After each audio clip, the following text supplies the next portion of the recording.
I wanted to. Well, I had a couple of questions specifically about mystery, but I didn't want to. I've been using this placeholder question, and it's a little bit of a lazy question, but I find it really useful because my original thought when I started this show was I'd want it to be a show as an author that I would want to go on. I'd want the types of questions I'd want to be asked. And so I always try to do a placeholder question. And what I mean by that is, what's a question I haven't asked about the anthology, something you want esteemed audience to know about the anthology. Let's pretend I did ask it, and you could tell us the thing that you want esteemed audience to know. And Cheryl, I guess I'll start with you. Oh, okay.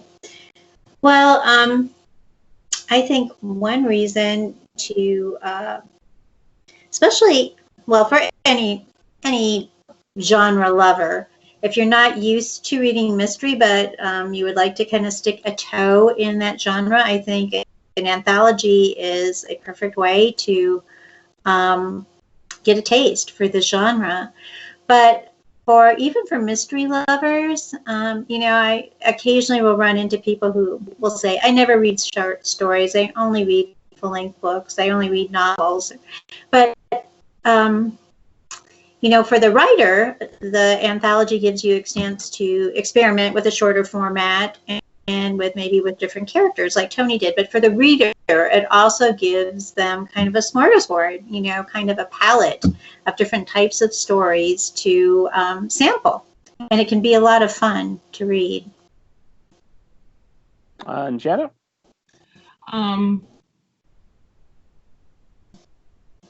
What I like about a collection of short stories, and what I particularly like about this collection is again a collection that's built around a theme.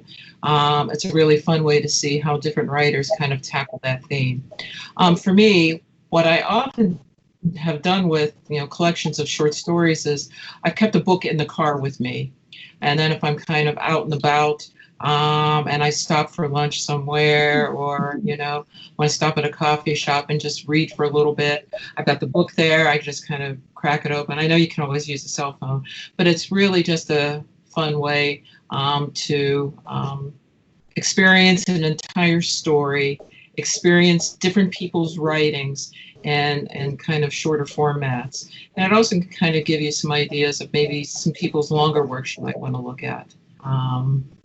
I've often leaned towards reading novels myself, but I've enjoyed the challenge of taking, ideas and kind of keeping them in that format as Larry Swayze had described it. Just keep it, a tight group of characters, make it a revelation about something, and you're marching towards that goal. So I've enjoyed that challenge, and it's really for me. So, Janet, have we lost you? I think we have for a moment.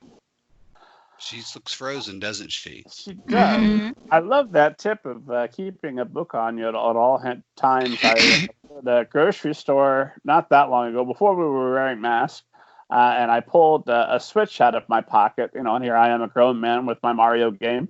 And I got a couple of strange looks from adults, and then I didn't do that again. I stopped taking the Switch into the store with me, but I've always got my Kindle or my Kindle app on my phone, so I've always got a book that I can be passing that time.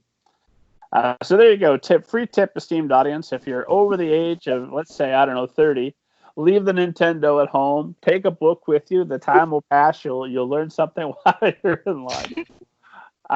Lillie, what question do you wish you had been asked about the anthology that you'd like to answer?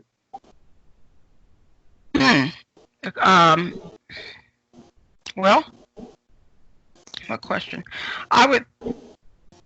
I can't think of the question, but what I'd like to say about the anthology is, for those who don't are not inclined to read short stories, the thing about an anthology is, and I'm one of those people, but until I edited this, I did not appreciate the short story.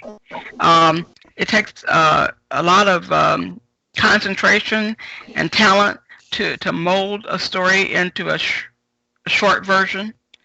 You cut to the chase. You don't amble on and on.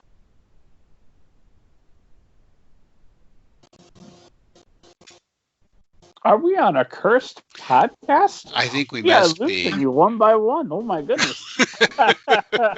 We might have to think about calling it a night. There's a story here somewhere. It's Agatha Christie's and then there were none, right? We're being Yeah. eliminated one by one.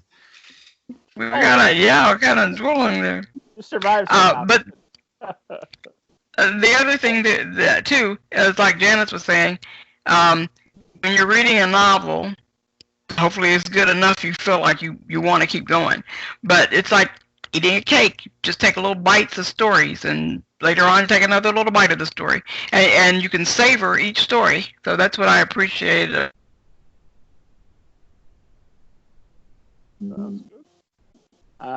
And then Tony, same question to About you. the- Just no question. What question would fill in your own?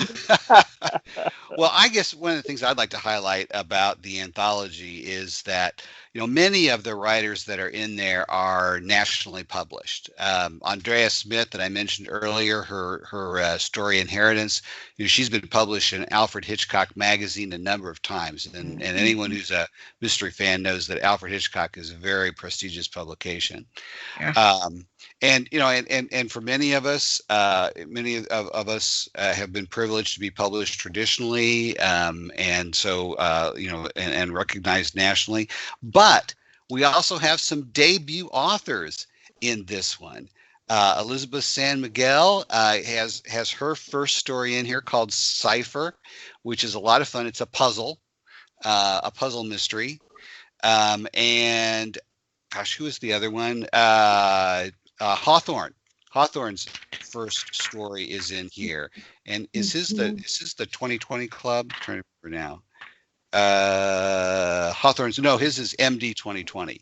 Yeah. At any rate, it was really great to see some new people, get their sea legs and write a story and have it be really a good one.